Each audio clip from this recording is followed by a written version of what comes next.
Welcome back to It Is One Podcast. I'm Taylor. And I'm Bailey. And Bailey, before we start today, I just want to tell you something. What do you have for me today, Taylor?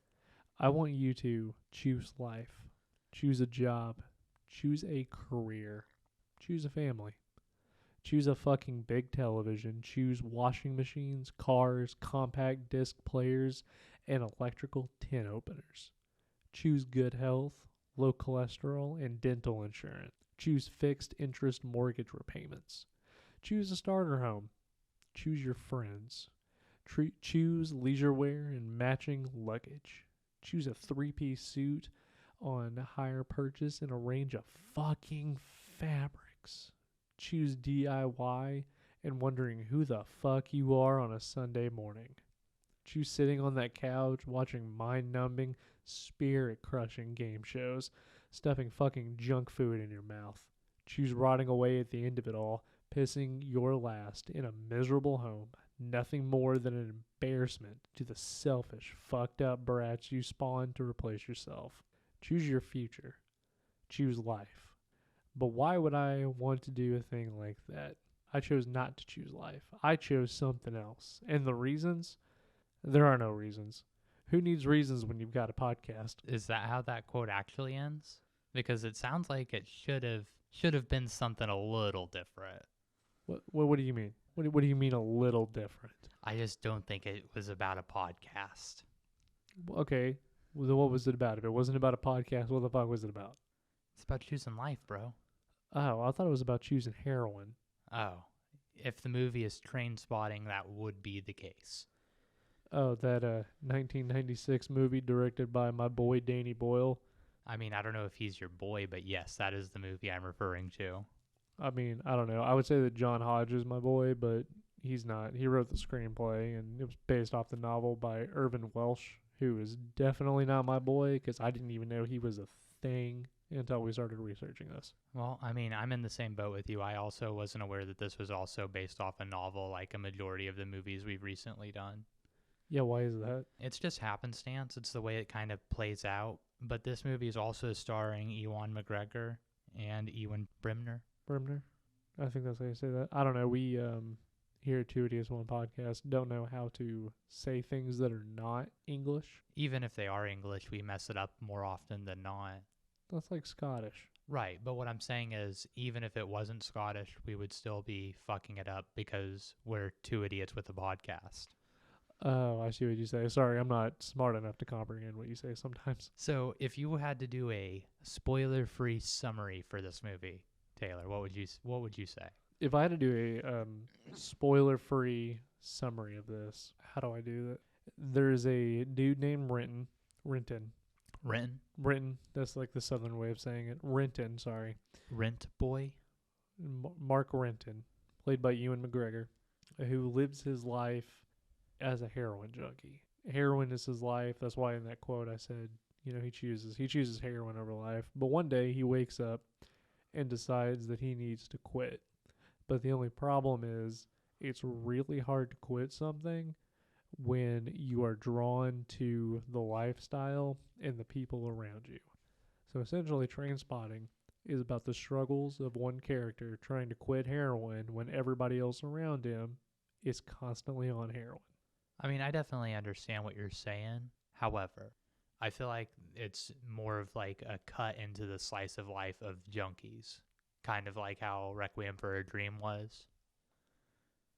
We're giving a spoiler-free review, buddy. We're not talking about it. Well, no, I mean, you're right. I haven't said anything that's spoilery, though. Yeah, but this is your... No, you're correct. I'm sorry. Okay, this is why we don't have you do this. So, on a scale from 1 to 5, what would you give this bad boy? Fuck, I don't know. So I've seen this movie 3 times now. Okay. Every time I watch it, it does get slightly better. I would say that it's probably a 4, maybe a 4.5, but definitely a solid 4 out of 5. It's a fun and enjoyable movie that has very dark elements to it, but it's also super funny at times and really allows you to embrace your goofy side. Absolutely. I think the embracement of the goofy side is something that this movie does really well. So because of you think that, what do you think it would be on a scale from 1 to 5? So I think a 4 is a really fair score, and I'm going to go a little bit higher. I'm going to give it a 4.5, but that's simply because the movie made me feel a lot. It had really good scenes. It was funny. It was dark. It was everything that I look for in a movie. However, it wasn't as impactful as some other movies with similar genres and themes and stuff. Requiem for a Dream. Yeah, I mean that's a very, very solid example of the movie I'm talking about. This is a lighter version. So you know how you have Budweiser and Bud Light? Budweiser is Requiem for a Dream. Trainspotting is Bud Light. Both movies are about drug addiction. One of them is way more fucked up than the other. I mean, I don't know. I think they're both fucked up. There are scenes in both of them that just make me go, "Oh, bro, what the fuck?" But I agree that overall Requiem is a little bit harder to watch than this, even though this does have a specific scene in it that I think gets up there to Requiem level almost. Not quite, but it was very hard for me to watch. And I think the reason that I gave it a 4 is because of one word, and that is poo. Poo? Yeah, we'll get into that later, though. But what do you think Roger Ebert gave it? If I had to guess, I would say probably a 2 on their scale out of 4. So Roger Ebert gave it a 3 out of 4. So he believes what I believe. This is one of the only times that I agree with Roger Ebert, and gave it a 4 out of 5. But no, it's a good, solid movie. Like at the core, it's a movie about a dude trying to quit heroin and addiction, and how hard it is when you're living that lifestyle and so used to it, especially when you're surrounded by people who Are also addicts. Yeah, when an addict is surrounded by an addict and wants to sober up, it's hard. But no, I think it's a great movie. I would say it's one of those that I don't watch Requiem for a Dream. I've seen this movie more than Requiem for a Dream. So the first time I watched this, I immediately watched it the next day again, because I was like, holy shit. This is the only movie that I called you like 30 minutes into it, which we'll talk about that. And I was like, what the fuck am I watching? I watched it again when we had to redo this episode because we fucked it up the first time. And I still enjoyed it. I still had fun. I've seen this movie 3 times, and I don't feel the same way I do about Requiem, because I won't watch Requiem willingly for quite a while. I mean, I'll probably watch Requiem again. However, Trainspotting is significantly easier to watch. It's something that I've seen probably 4 or 5 times now. It's a movie that it's not hard for me to watch. It's not hard for me to watch again. And I rewatched it again probably 2 days ago. We recorded this episode originally about 2 weeks ago, but we had some equipment issues, some hardware issues. We scrapped that audio and are recording it again. And I'm okay with that. If we had fucked up Requiem, I probably would have been like, I don't really want to do this episode anymore.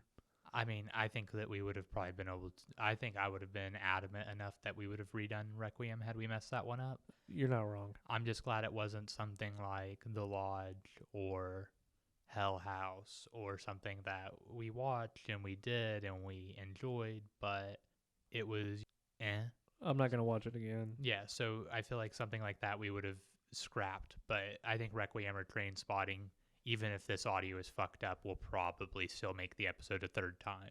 Oh, yeah. Well, and then we'll also wait 20 years. Oh, you know what'd be really funny? What? If we waited exactly 20 episodes to do the second one. Because wasn't it like 20 years? I think so. Something like it might have been. Yeah, no, I think so, because this was 96 and I think T2 was 2016. 2016, 2017? Yeah. Okay, so we will wait exactly 20 episodes, and then we will do T2. Don't hold us to that, because I don't count our episodes. I do. But with that being said, Bailey, roll the spoiler music.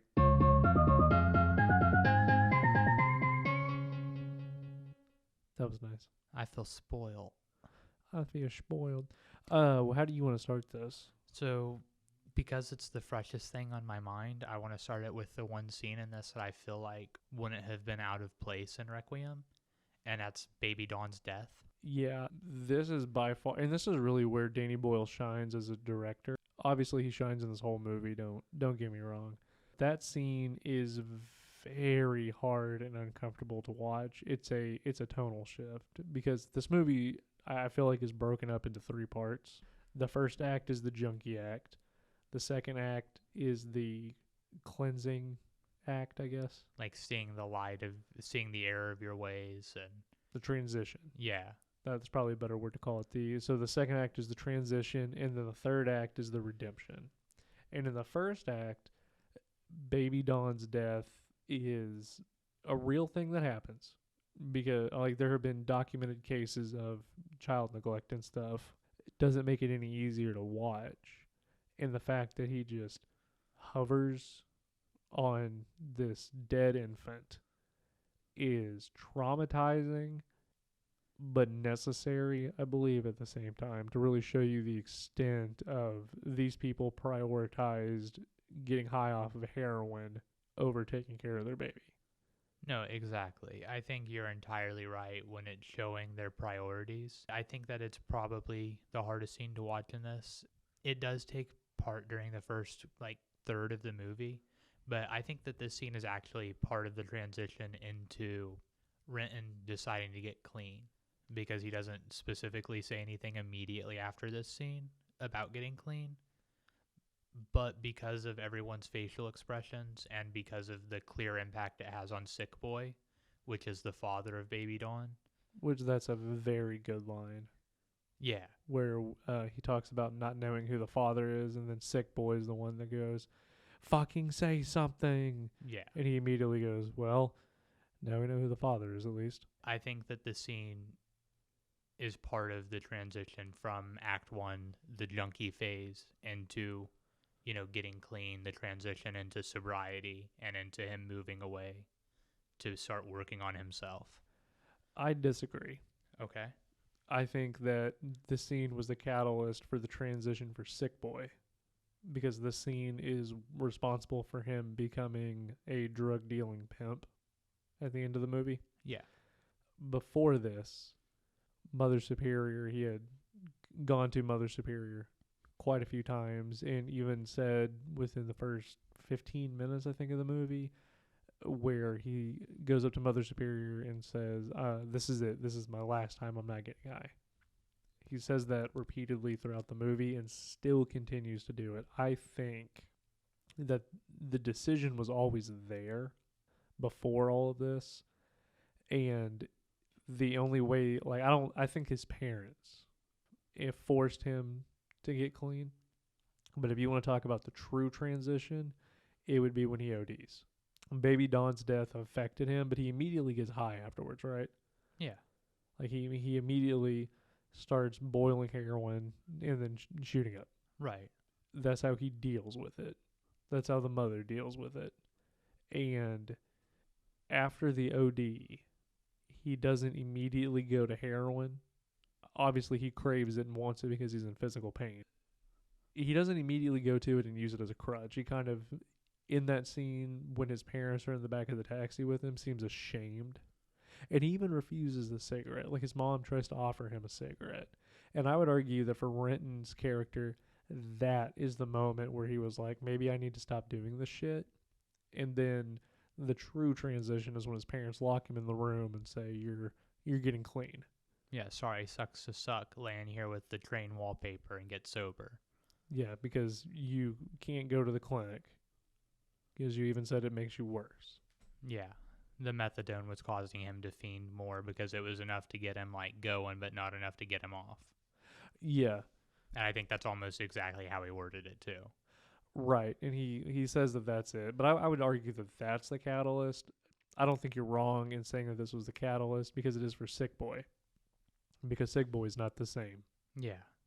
It really darkens Sick Boy's character, whereas at the beginning he was trying to have fun and just doing his thing. Even the scene where he and Renton are shooting the air gun at the dog. They're doing bad stuff, but they're doing it in a playful way. They aren't legitimately trying to cause terror. And he makes it abundantly clear in this, again, Danny Boyle, up him directing. Because when he's looking through the scope, he points it at the dude's head and makes it a clear indication of I can shoot you in the head, but I'm going to shoot the dog in the butt. And the dog's going to attack you, but I'm not going to shoot you in the eye and cause you to lose an eye. Right, because it's fun. They're doing it to be fun, to be playful. But afterwards, like after Baby Dawn's death, Sick Boy's character takes a darker turn, and that's when he starts, pimping women and becoming, a prostitute lord and stuff. Right. A prostitute lord. Yeah, that's a phraseology I just invented.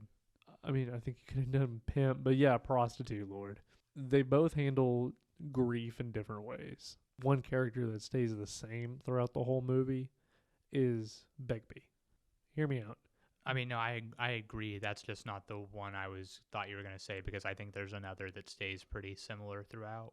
Yeah, and I think I know which one you're talking about, and I have my arguments for that one. But the reason I say Begbie stays the same is because he's just a fucking psychopath. Oh, yeah.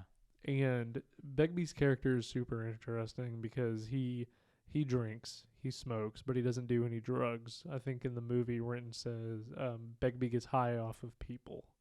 And the scene that encapsulates this is when he throws his whiskey glass behind him and it smashes on a girl's head below them since they're on a balcony area. And he just tosses it without looking, smashes it on the head, walks downstairs and says, "Nobody's leaving until we figure out who the fuck did that." And then gets into this massive brawl. Oh, yeah. Because that's what he does. And he's always like that. Throughout the movie, I think he lets his true color shine and doesn't hide it as much. Oh, yeah. No, he's straight chaotic evil, or chaotic neutral, at least. No, he's chaotic evil. Because I think it's there. He just doesn't show it as much. But by the end of the movie, when he's, stabbing people and has no remorse at all, because what does he do? Stab Spud? He cuts it. It's not, saying he stabbed Spud makes it sound like he was like, "Hey, Spud, fuck you, stab, stab." And he wasn't like, "Hey, Spud, fuck you, stab, stab." He pulled out his knife aggressively and happened to cut Spud. It wasn't like a "fuck you, Spud." It was like "Oh, I'm going to wave my knife around like a madman. Don't stand in my way. Oh, you were standing in my way." And then he accidentally cuts his hand. I don't know if I would use the word accidental, because he was waving the knife like a madman. Saying, "Who does anybody want to fuck with me?" Yeah.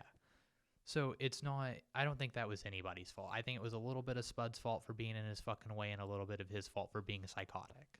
Okay. So with that being said, who would you argue is the other character that stays the same?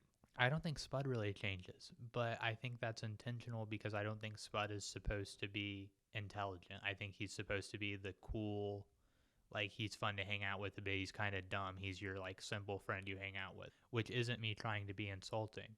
I think that's literally how his character was supposed to be written, because he's a good guy. Like, he's a junkie for sure, but he's not a bad guy. He doesn't plan to hurt anybody, and even Renton talks about him being a little bit stupid and being, kind-hearted but dumb, easily manipulated, easy to get to do, like, dumb shit. And I don't think he has a lot of character development throughout the movie. But I think that's intentional to show that he's, a passive, submissive friend. And I completely agree. I think that Spud's character is, first of all, his name is Spud. Yes, Spud. Is that not what I was calling him? No. I mean, what I'm saying is, like, his name is Spud. Yeah, everybody so he's a else, potato. Right. Everybody else has, Mark Renton's name is Renton. Well, his name isn't actually Spud. Well, no, but what I'm saying is that's what they call him. Yeah, he's called by his actual name like once, I think. And it's very brief, because even if you look him up on IMDb, he's listed as Spud. But what I'm saying is Begbie Daniel Murphy is the character's name. Right, because, Mark Renton is Renton, Begbie is Begbie, Tommy is Tommy. Sick Boy is Sick Boy. I mean, I really don't know why they call him that. Because he's crazy, bro. No, Begbie's crazy. And then Spud is Spud. And I think that they make fun of him by calling him Spud. That's his nickname. Everybody calls him by that. I think his mother calls him by his name. And is this the only person that calls him? I think so. But everybody else refers to him as Spud, except for when he's in the interview. But that doesn't count. And to me, that just shows that his character was written as the village idiot. Yeah, no, what you're saying. I'm so glad you found that term, because I was trying to find it. I didn't have it. I couldn't find the word. And it's fucked up, but every friend group does have the one that you rag on more than anybody else. Yeah, for being the dipshit. Yeah, well, thank you. You have the dipshit friend. You have the psycho friend that at any moment could, do something. Yeah, it keeps things interesting. I've been in friend groups before where I was the stupid friend. Right. So, I mean, it's not me trying to be insulting. It's just, that's life. Like, if you're in a friend group right now that you consider yourself a part of the friend group and you don't think any of them are stupid, It's you, buddy. I'm sorry. But Taylor just said it. You might be the one because they always exist and everyone knows except the person who it is, and they don't find out until afterwards. And if you can look at your friend group and go, man, nobody's fucking crazy. Congratulations. It might be you. No, it is you psychopath. But no, I think that every friend group has that. And Spud is the most pure character in the whole movie. Oh, yeah, no, he's not a bad dude. Even when he's doing bad things, he's not doing it because he's a bad guy. He's doing it because he's dumb, and that's what his friends are telling him to do. Well, and a great example of that's the end of the movie when Sick Boy and Begbie are trying to get Renton to give him the 2,000 pounds, and he tells him, no, I don't want to go to prison, and then looks at Spud and says, you've been to prison. Why do you want to do this? And his response was, I just want the money. Like, he doesn't think about it. He's blinded by the fact that this drug deal could turn into a lot of money because that's what his two friends have told him. And he's willing to just go along with it. He doesn't think about the consequences or anything. And even when we see him with Diane's character, he is on the sidewalk, kind of laying his head on the sidewalk in the road between two cars, drunk and high at the same time, maybe. Who knows? He's mumbling something. Yeah. I think she thinks he's drunk, but could be anything. I don't want it to sound like we're completely shitting on Spud's character because Taylor said he was probably the purest character. I said I don't think he's a bad dude, but I also don't think I think he's probably more intelligent than we're giving him credit for because he was able to find the money at the end of the movie. And as far as we can tell based on what we're shown, he was able to get the money without anyone else knowing he got it, like Sick Boy or Bagby. Me, Begbie. Bagby. Yeah. He was able to get the money out of the locker without either of them presumably knowing. So he could be more intelligent than we give him credit for because he was able to read Renton's look of, hey, I'm going to hook you up with some money, and the fucking locker just shut up. Don't tell him. And that's the other thing, because at that moment, and this is kind of what proves that Spud is the purest character in the whole movie, Renton's okay. He knows what he did was fucked up, and he even says, they would have done the same thing to me, but I know that I'm a bad person for doing this. And when he takes a look around, he looks at Begbie, he's asleep. Looks at Sick Boy, he's asleep. Looks at Spud, they lock eyes, and Spud shakes his head. Looks terrified. Yeah, he's like almost shaking his head really quickly, being like, don't, please. I'm trying to plead with him without saying words to not do this. Because he doesn't want to wake up Bigby. When Bigby wakes up, he, gets arrested. Well, he wakes up and then there's a nice scene that's like the corner of the room. It's like a security camera shot almost of him just trashing the room, screaming, yelling, tossing shit. It's like those great freakout videos on YouTube from 2006. Oh, shit, it is. Like the kid who got his WoW account deleted or whatever and shoved the remote up his ass. You remember that? You know what I'm talking about? Yeah. That video is hilarious. Every time I think about that, I get myself a case of the giggles. I'm just going to edit it out. My first one is the angry German kid. You remember him? I think so. Where he would just be playing a game, die, and then smash his fucking keyboard into smithereens. I don't know if I've seen that one specifically, but I've seen lots of videos of like children smashing their keyboards or like teenagers smashing their keyboards or, punching through their monitor or throwing their controller through their TV. And I'm just like, I can't believe my parents complained about me yelling about losing on a video game and stomping my feet sometimes. At least I'm not kicking holes in my TV and stuff, folks. And that's what Begbie does. Yeah, no, that's 100% what he would do. He's the 12-year-olds that you're playing Call of Duty with, and they're screaming the whole time. Yeah, although like in a grown adult form. And also he was... well, he never grew out of it. He's those kids if they don't grow up. Yeah, no, you're 100% correct. And Sick Boy is a bad person. Yeah. Begbie's a bad person. Renton's a bad person. Diane's a bad person. I mean, she's a kid. She's just manipulative as far as we can tell. She might grow up to be a decent individual. I mean, we'll have to watch Trainspotting too. You've seen it, so you know I haven't, which is funny. I need to watch that. Yeah. But In no, 20 episodes. I'm going to buy it because I have the other one. But I'm glad you brought up Diane's character, because this talks about a whole nother aspect of like depravity that we haven't even mentioned in this movie, which is unintentional statutory rape. And that was a scene, it's like 30 minutes and 29 seconds, I think is what it is, into the movie, is when I paused and called you and said, what the fuck am I watching? And it is Unintentional statutory rape. that comes out of left field. Totally. So to set the scene for anyone who may not have seen this movie or has seen it many, many years ago and doesn't remember specifically the scene we're talking about. So Renton goes to the bar. His libido has been increased because he's not doing the heroin thing anymore. And he's pooped. Yeah, which we have to talk about the shit scene as well, but Oh, I'm not going to talk about that until after this. We'll talk about both of them. So Renton's like, I'm going to go to a bar, and he meets this lady there, and she's, you know, kind of standoffish from the other dudes hitting on her. You can see a guy hit on her, and she's just like, nah, fuck you, I'm super cool.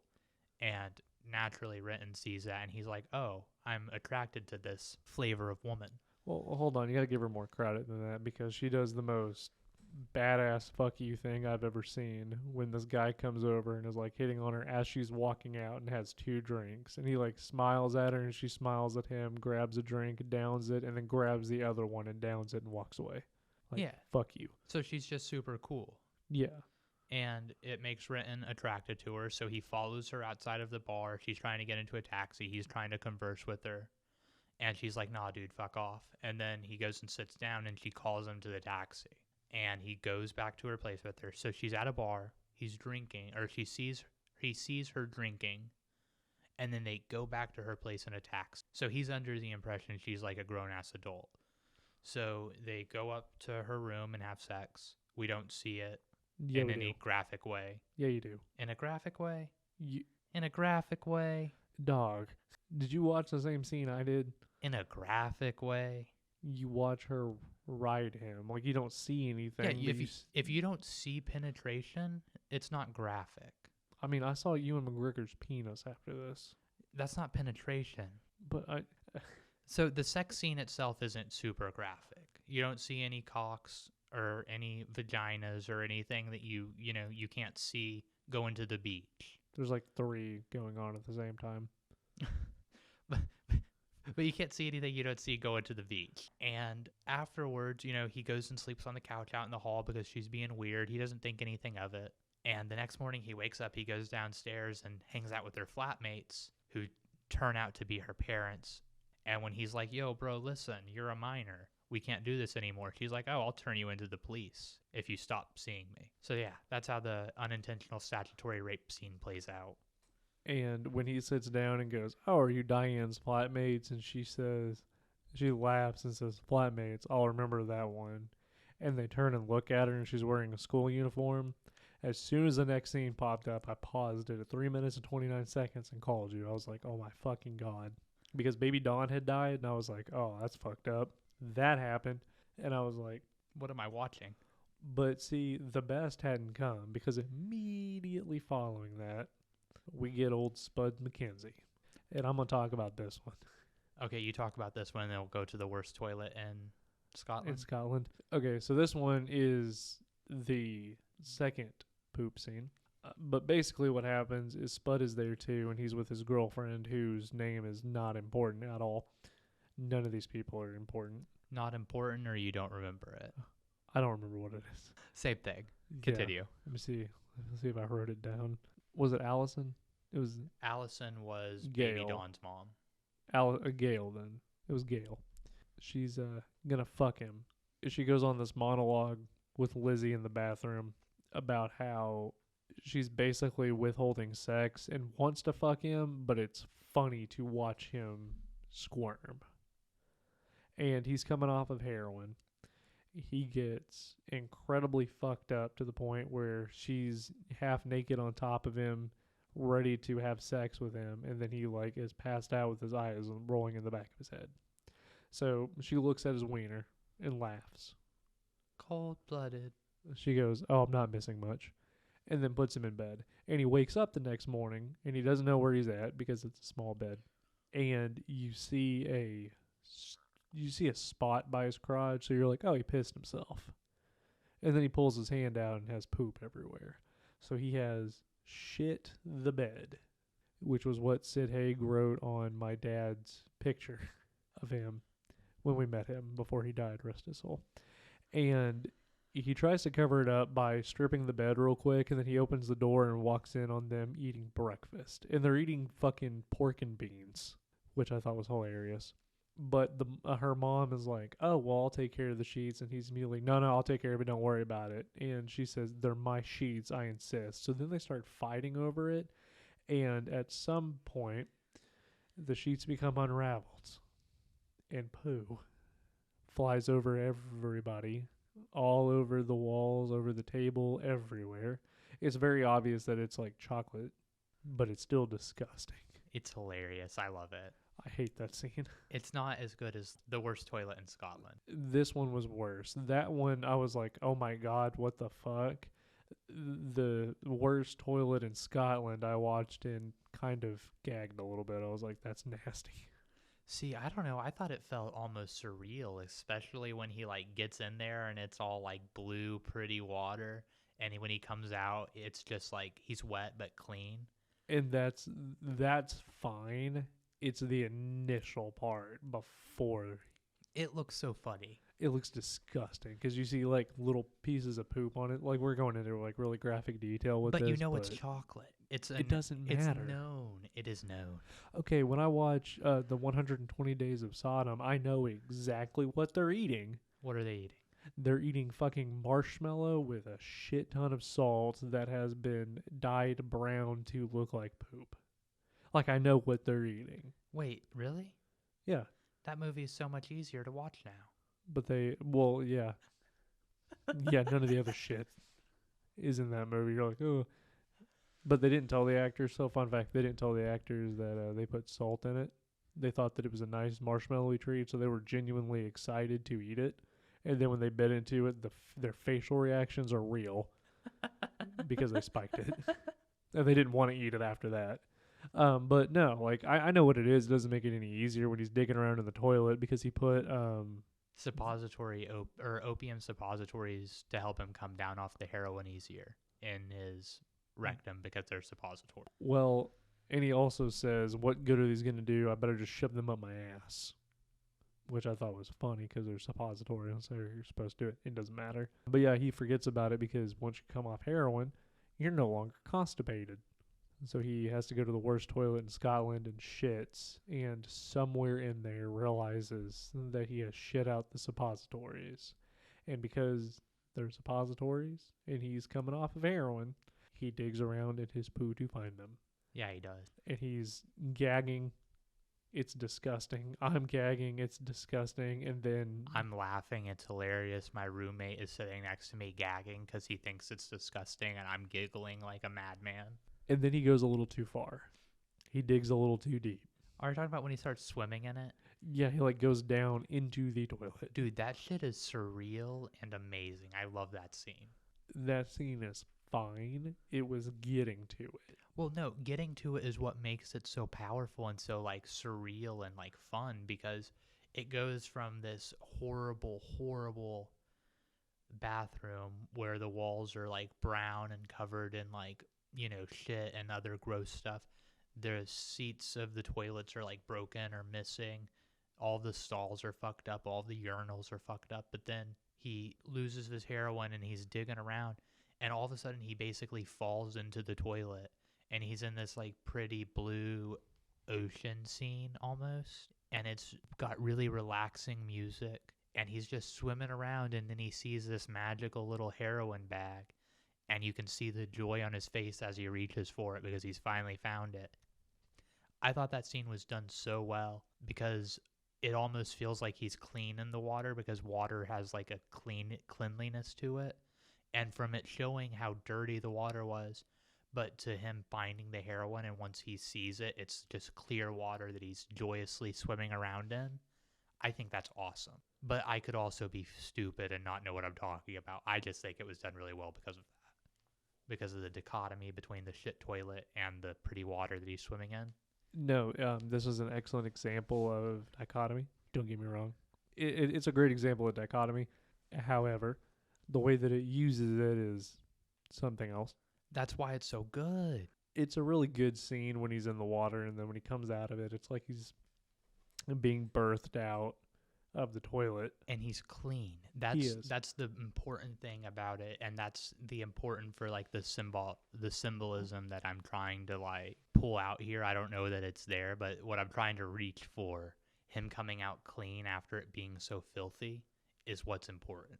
It is foreshadowing him getting clean off of heroin. That's what it is. He's going into, like, I know where you're going with it, and you're right. It's an excellent example of dichotomy. It's an excellent example of foreshadowing. He goes in dirty to the dirty thing, the heroin, which is disgusting, and he comes out of it clean because when he quits using it, it's out of his system.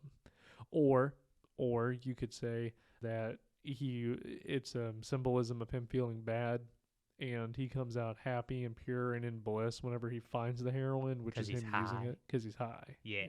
You can do it either way. It doesn't make it any better because he's taking her around in a fucking toilet. No, I mean, I'm here for it.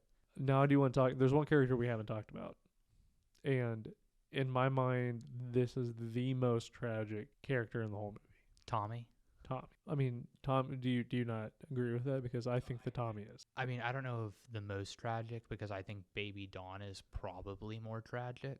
But out of the like adult main characters, by far, because he wasn't trying to do it, and then Renton unintentionally puts a lot of stress on Tommy's relationship. So no, I agree that Baby Dawn would be the most tragic thing, but I don't think Baby Dawn was a character. She was a set piece more than anything. That's fair. Like when I talk about actual characters, because Renton unintentionally kills Tommy. Yeah. What happened? I mean, he doesn't give him AIDS. Yes, he does. Let me explain. He unintentionally kills him. What happens is during all this thing, and it's probably the best use of a sex scene and sports I've ever seen, but right when they're about to have sex, before this, Renton was over at Tommy's, right? And Tommy's working out because Tommy doesn't do drugs. He's clean. He smokes. And it was kind of funny because Begbie and Tommy are the ones that tell Renton, like, I would never put that shite in my body while they're, smoking and drinking. Pick your poison, you hypocrite. But he's over here doing his thing, pumping iron. And while he's doing that, Renton is looking through his massive collection and finds a videotape marked Tommy and Lizzie and realizes they made a sex tape. So what he does is he instinctively grabs the 100 greatest goals of all time and switches the tapes. And this is for soccer because we're in Europe. I also just want to throw something out. For anyone who's listening to this who doesn't know what we mean by tapes, before movies were on DVDs, they came in these black boxes that had film in it that was called a tape, and you put these in a thing called a VCR. It was a VHS tape and a VCR, and then there was this thing. Did I say something wrong? Well, no, because what you didn't do was you weren't kind, and you weren't being kind and rewind. I'm not Blockbuster. Get their motto right if you're going to try to make me sound stupid. What is it? Be kind and rewind? Be kind, rewind. Yeah, that was it. Not be kind and rewind. Why you add in words and don't even know Blockbuster? It's because you're too young. You probably didn't even know what a tape was until I just explained it to you. You motherfucker. No, I'm just playing it. Dude, I'm gonna find my fucking 2 VHS copy of The Godfather. Fuck you. Anyway. But he switches the tapes. And then right when basically what happens is Spud is fixing to get laid, Renton is getting laid, and Lizzie and Tommy are about to get laid. And it's all happening at the same time. And Tommy and Lizzie are making out, fixing to do the deed, and Lizzie goes, "Let's watch it." So Tommy's like, "Okay, cool. Okie dokie." And he, pulls out the tape, puts it in, and like they start getting into it, and all of a sudden you just see Tommy look up and have this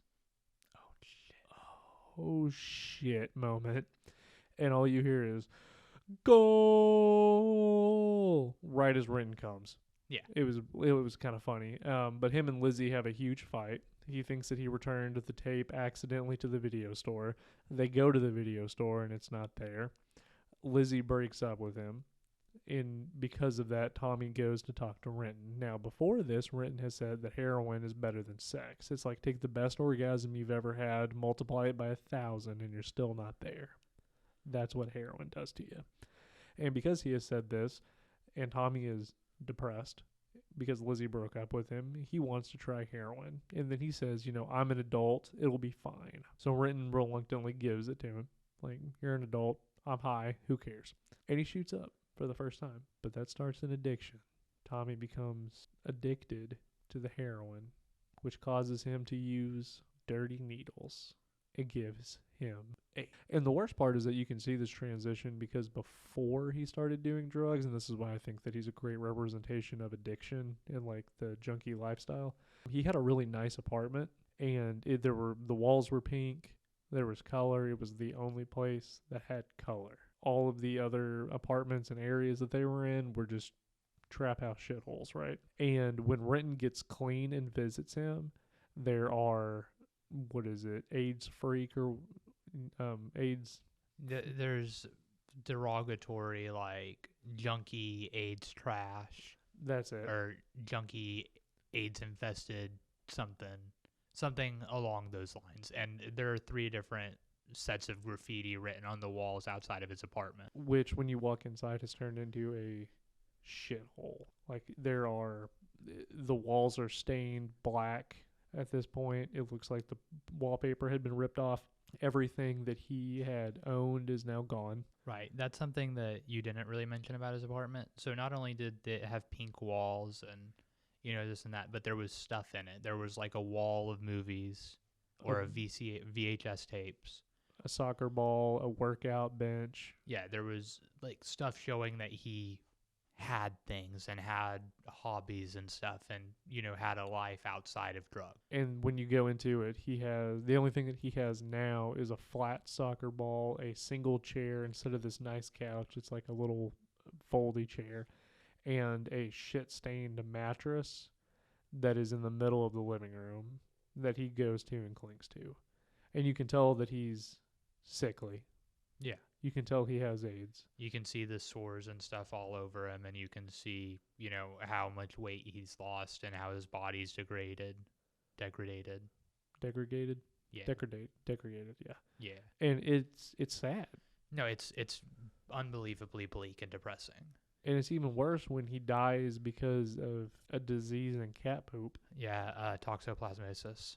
Which I didn't even know was a thing. Yeah, it's a parasite in cat poop, but it's not usually a big deal. A lot of people have it and never know, but if your immune system's super weak because of, something that damages the immune system, like AIDS, yeah, then it can become significantly more hazardous. And I think that that's why, because he was a pure character. At the end, he wasn't, because he blamed Renton, which he should.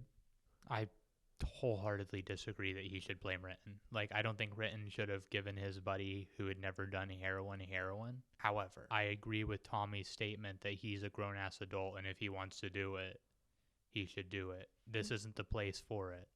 But I personally think that pretty much anything should be 100% legal as long as it doesn't hurt other people. So if someone wanted to do heroin, I think they should be allowed to do that. They just shouldn't be allowed to drive afterwards. It should be treated the same way as alcohol. Don't do it in public. Don't do it to the extent that you're putting other people in danger. Oh, so you're saying a 13-year-old can do heroin? I think we should treat it like alcohol with an age limit and regulations and... That don't mean shit. No, I mean, that's fair. But I'm just saying that I think everyone should be free to do whatever they want. Totally not the place for it, but I think Tommy should be totally allowed to do heroin if he wants to. I don't think that's Renton's fault. I mean, Renton gave it to him and could have stopped him, and then ultimately it was Renton's fault. Renton did kill him because he took the VHS tape. He unintentionally, accidentally kills him. Okay, so saying it's because he took the VHS tape, I can get behind that, because Tommy wouldn't have felt depressed enough to think heroin would make him feel better had his lady friend not left him, and his lady friend likely wouldn't have left him, at least not in that fashion, had Renton not taken the tape. They would have probably still broken up because statistically most relationships fail. Statistically speaking, 55% of all marriages will end in divorce. Right. So they would have probably broken up anyway, but it probably wouldn't have been the way it was had Renton not stolen the tape. So I can say that him doing heroin was probably Renton's fault, but Renton didn't kill him, in my opinion, for giving him the heroin. It was for stealing the tape.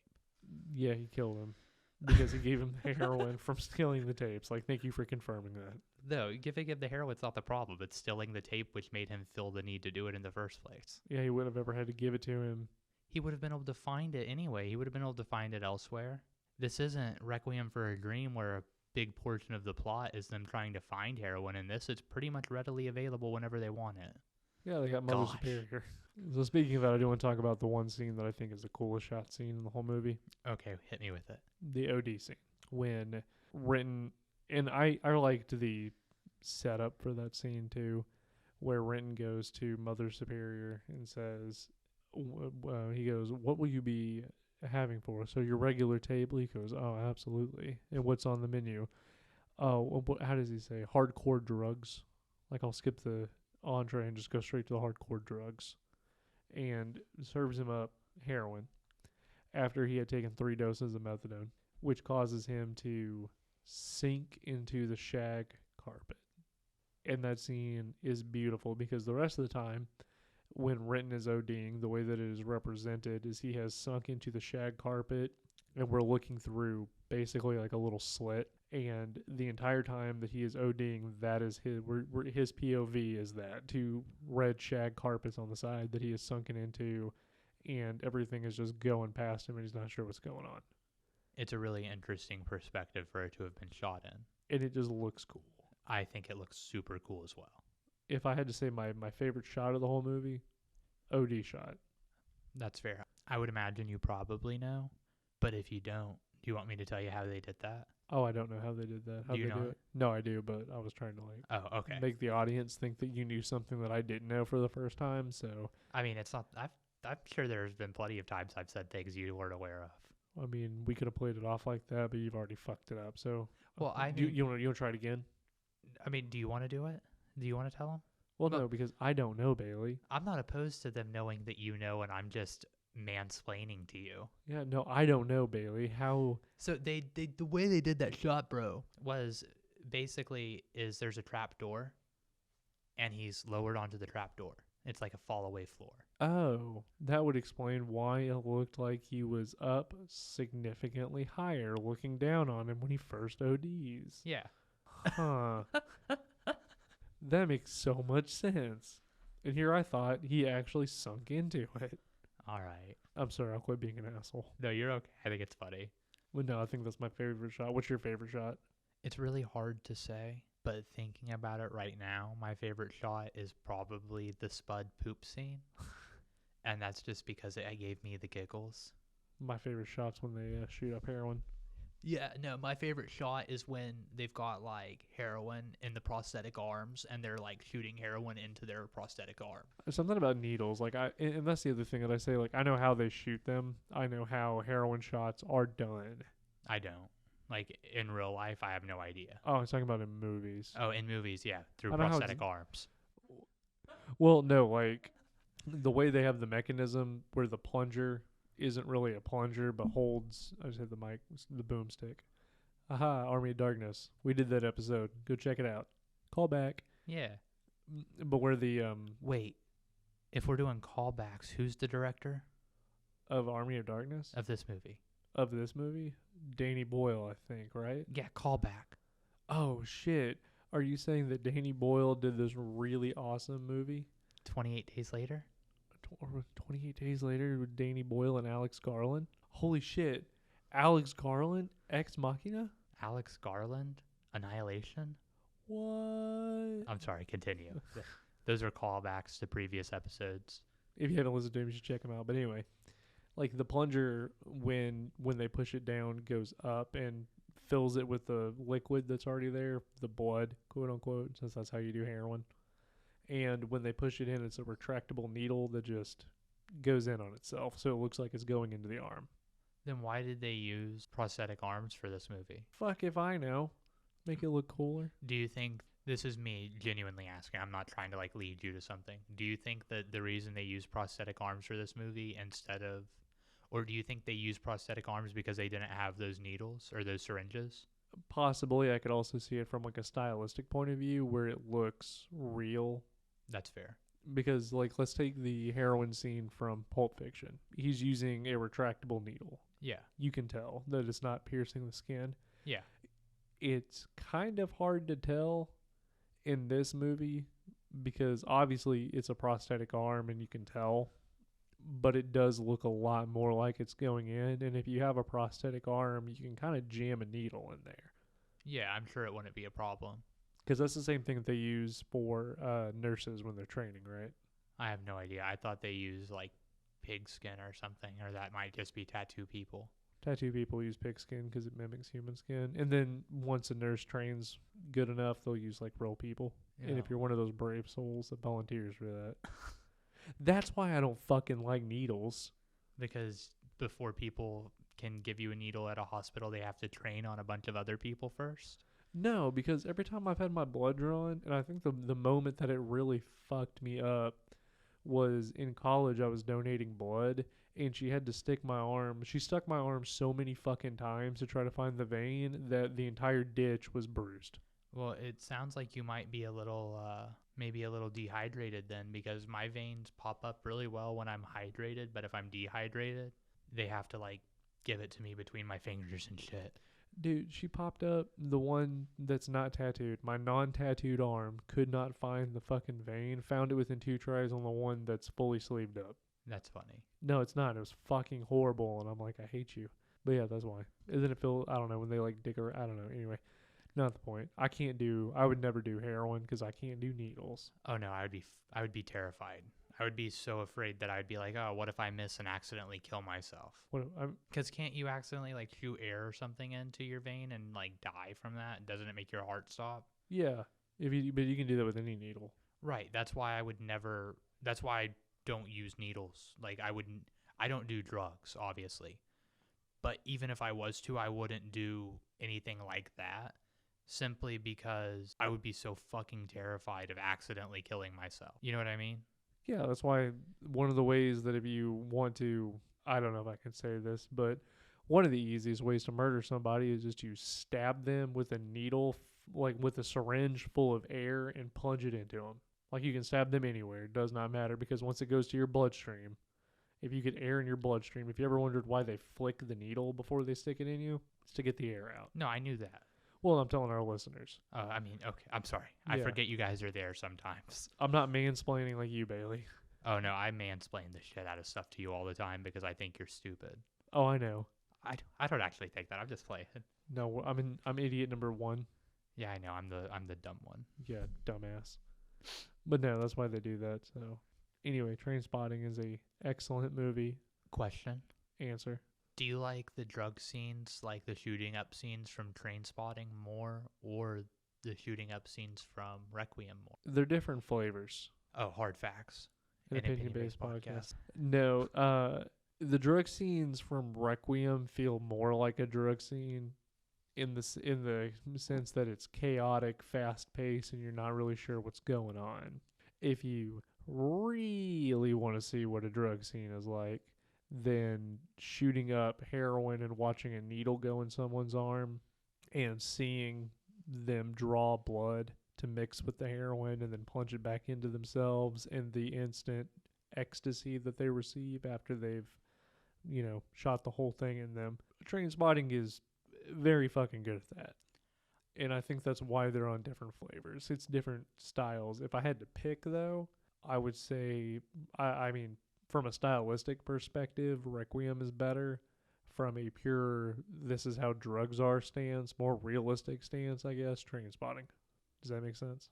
It does make sense, but I could see both being super realistic. Obviously, Requiem, oh, you did heroin, you lose your arm. That's a little bit of a stretch. Or, oh, you did diet pills. Now you've taken so many diet pills that you've given yourself an eating disorder and have to go to a mental hospital. Right. The exact scenarios in Requiem seem a little exaggerated for what the typical experience of a person would be. However, during like the scenes where Jared Leto's character is shooting up with his lady friend and you can see them both like in ecstasy, like the scene where they're laying head to head from each other. To me, I think that that is a scene that shows what, or that portrays getting high in a super powerful way.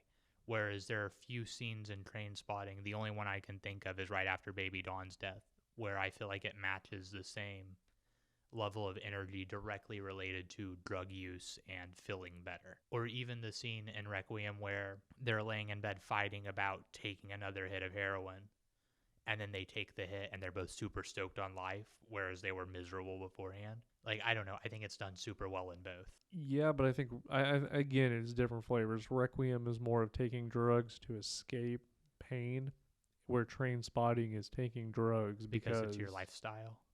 because it's fun. You know, like we do this because it's fun. I don't want to be sober because it's boring. It's a lot more fun. The world is a better place when I'm high. Like I'm not sad, I'm not upset. The only time that I'm sad and upset is when I'm not on heroin. And I don't want to be on heroin and I want to be a member of society. But when I'm a member of society and have to interact with my friends sober, it's annoying. Like it's two totally different flavors. More realistic is Trainspotting, I think, but it doesn't make it. I mean, Requiem's hard to watch for different reasons. But if you want to talk about the actual drug scenes from like a stylistic perspective, Requiem from an actual, this is drug addiction, this is what drugs are, Trainspotting. I don't know. Trainspotting is a really good movie, and I can't wait to do Trainspotting 2. Yeah, no, they're both super solid. I wouldn't know. Well, I meant Requiem and Trainspotting. Trainspotting 2 is also super solid, just a different flavor of solid. Like, I don't think you'll like Trainspotting 2 as much. Really? The only thing that, because I haven't seen Trainspotting 2 in a few years, the only thing I can distinctly say I know is better is the soundtrack, which we didn't really talk about the soundtrack for Trainspotting. It's decent. It's just not phenomenal. I think the Requiem soundtrack is better, which I don't mean to keep comparing the two, but... Well, it's hard not to make the comparison because even when we said this, the reason we wanted to do these back-to-back is because they're basically the same. Well, I think the way it happened was you were like, we should do Requiem. And I was like, oh, if you want to do Requiem, we should do Trainspotting. And you were like, wait, why did you associate Trainspotting with Requiem? And then he said, oh, we're doing Trainspotting. Yeah. You just need to watch it. You'll understand. Yeah, I think that's exactly how that conversation happened. Which I'm glad we did. Because Trainspotting is in my top 20 favorite movies of all time. If I had to make a top 20 list, Requiem's in there.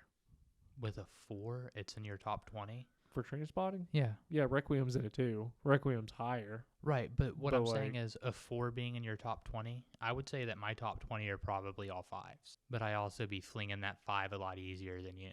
Yeah, I'm very hard with my scores. Like, I don't know. I would say it's probably in my top 20. Requiem beats it, don't get me wrong.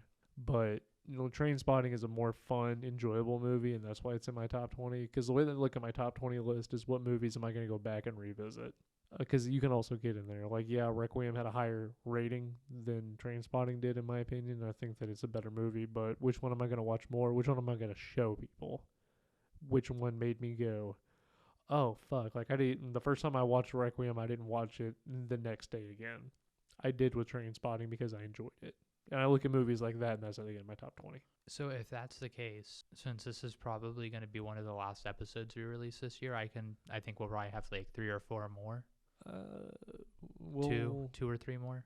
Well, we got to do our end of the year bonanza, so Fair. we'll have one more before our end of the year bonanza.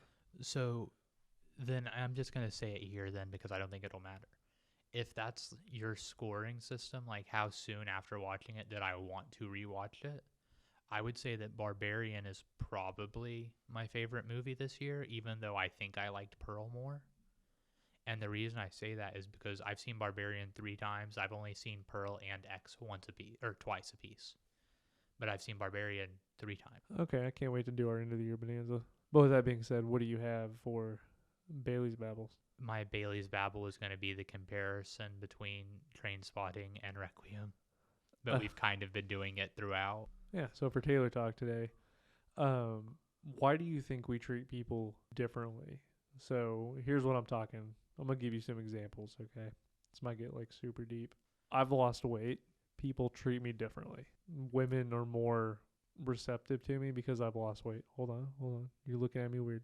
When I watch a group of people get together, I watch people of the same race gravitate towards each other, not intermingle with different races. Like why do you think that is? Why do you think we treat people differently based off of the way they look? If that makes sense. It does. I don't know. I'm not a sociologist or anything like that. If I had to guess, I would say that it likely has to do with a couple of things, including prejudice. For example, if you see someone who is overweight, you might think they're lazy. Or maybe they're less intelligent because they aren't smart enough to know that sitting on their couch and drinking a 2 liter of soda and eating a whole pizza by themselves, which is a personal example from my life when I used to do that. Yeah, you fat fuck. You know, you might think they're less intelligent because they don't know that that's not something they're supposed to do. Or it could be prejudice, you know, if they were brought up in an area where a majority of the people are all white people or whatever, then they might be more comfortable around the race they're more familiar with. Even if they don't necessarily have a dislike or something, it's just not being as comfortable. But I don't know. I'm not a sociologist. That's just my guess. And with like the weight thing, it could be a lot of things. It could be people find you more attractive now, and subconsciously it's easier to be nice to people you're attracted to. It could be a lot of things. It could be so many different things. It just depends on the person, I think. No, and I think so too. I think we're predisposed to do certain things.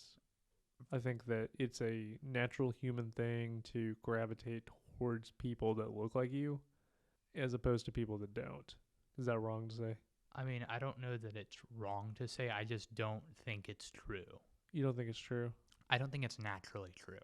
I think that it might be the case for most people, but I think it's the case for most people because of inlaid prejudices or where they were raised. Because I feel like if you went somewhere that was even more of a melting pot, like in New York, Yeah. I don't think it mattered. I think the reason I think the reason here it's easy to see stuff like that is because of how few groups of people there are that aren't, you know, mostly white or mostly this. For example, when I've gone to bigger cities, I've noticed less of that and more of just everybody's just kind of like hanging out with everybody. So what you're saying is more on a micro level than a macro level. The smaller the community is, the easier it is to do that versus a bigger melting pot, as you say. I think it depends. It could very easily go both ways. In super small communities, the lines separating people are easier to see.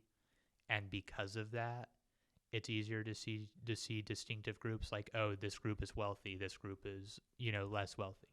This group lives on the wealthy side of town, sends their kids to the wealthy schools, which that's going into more of like class and stuff. Well, no, but it's the same thing. Well, exactly. Even class plays into looking at someone and determining whether or not you're going to interact with them or if you're going to smile or if you're going to try to make eye contact or try to avoid eye contact. Because if you go into like a bad part of town and you see someone wearing, you know, dirty, beat up clothes, walking down the same side of the street you are, you're more likely to cut across to the other side of the street than if you see that same person wearing a, you know, a $5,000 suit. Well, for me personally, I might go over to the other side if they're wearing a $5,000 suit, especially in Tulsa, because I've seen Tulsa King. Oh, is that good? It's actually really solid. But assuming you don't think they're like a mobster or something, you would be more likely to not be afraid of the person who is better dressed than the person who is less better dressed, just because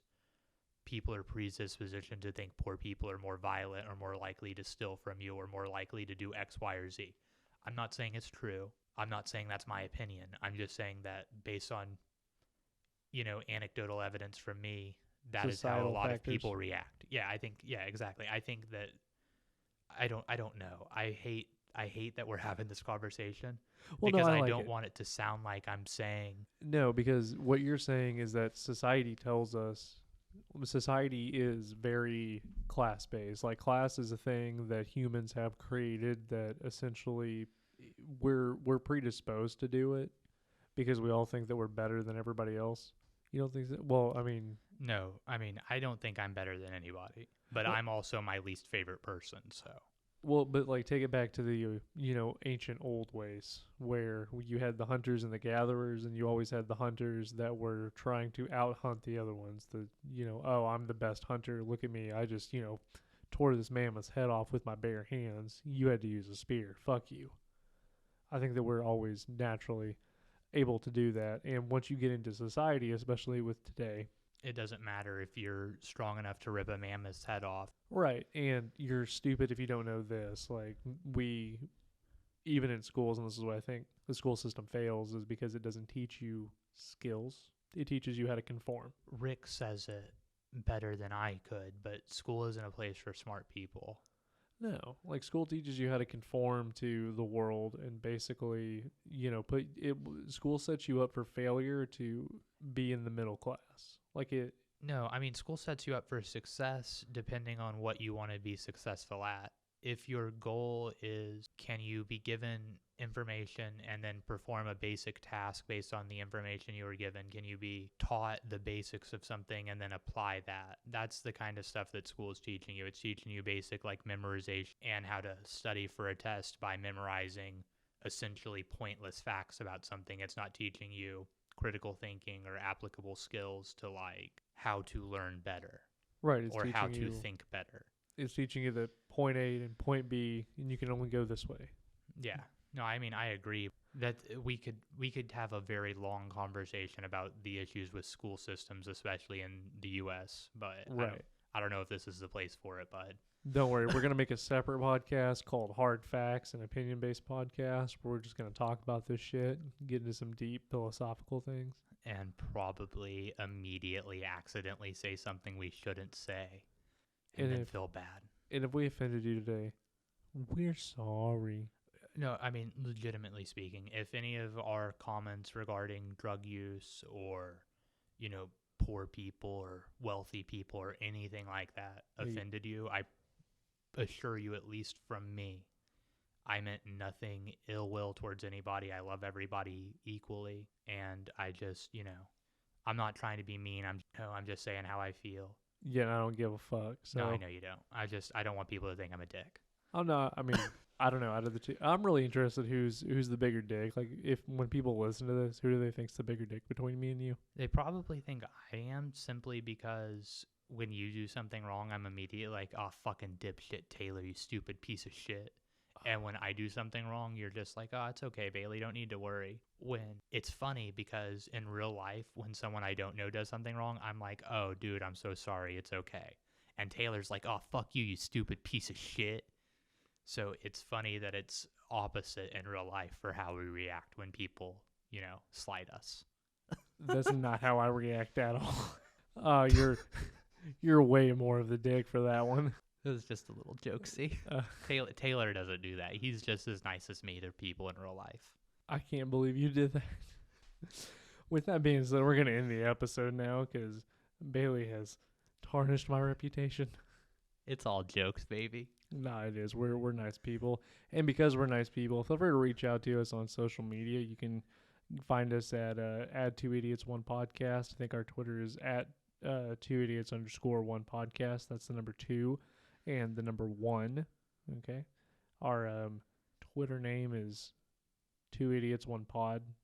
I think 2 idiots. Yeah. You just said our Twitter name was 2idiots_1 podcast, and then I said our Twitter name is I said our Instagram. You said Twitter, homie. Well, we'll have to fucking review the tape. Run it back.